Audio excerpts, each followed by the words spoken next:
There is a problem when we try to focus on our ideals. It sounds easy. Oh, just focus on what we want, dream and think about the things that we want to do, we have as a desire, our ideal situation, our goals.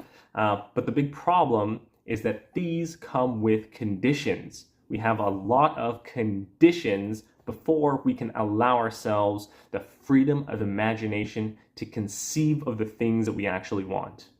We know that our mind and imagination is infinitely flexible.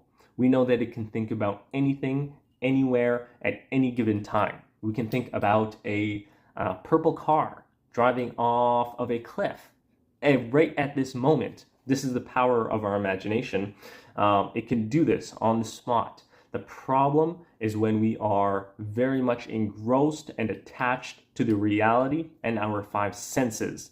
Our physical reality shows certain signs in our life, things that we see on the news, things and past experiences that we have been through.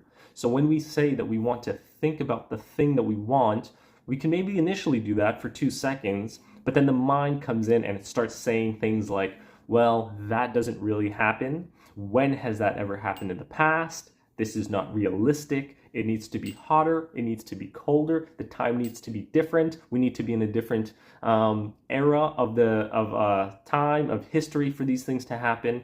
And we get very much attached to these ideas and these regulating factors, these conditions that we place on even allowing ourselves the privilege to think about the things that we want, to embody them before they actually come true.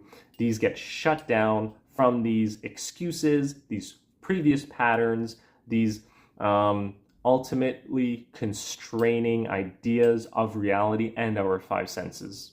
Now, it's not all bad, because once we let go of these things, of being realistic, of all these conceptions and ideas that we have previously held and that get reinforced by the news and people around us and things that we see, when we can let go of all these things, we can use our imagination for its true power. Currently, our imagination may be thinking about the next demise, the next thing that we have to do, any pressures that we have, creating a feeling of anxiety. And it's important to pay attention to that feeling, at least right now, so that we become aware of what's going on in our body.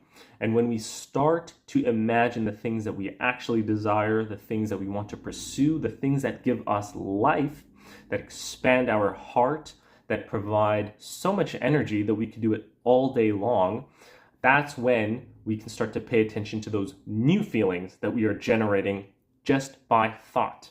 Just by thought, we can start to generate a whole different aura, a whole different vibration. A new mental attitude does wonders. So once we can get by these mental barriers, we can be on the fast track to creating our desires through magnetizing it by the way that we feel, without any conditions, without any excuses, without any arguments. We want to think about the thing that we want in its totality and become engrossed in it.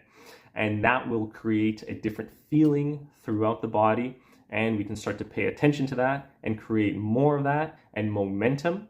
And this creates a magnet with our mind and our body to attract ideas, to attract people and circumstances by no way that we can understand, but we accept it and we enjoy it because we're fully engrossed in our desire that these things fall in line, and we say, yes, this is the new reality. This is what I'm creating. And of course, something random just happened to aid me on my journey, getting towards my destination, because this is what I'm fully engrossed in and this is what I'm embodying.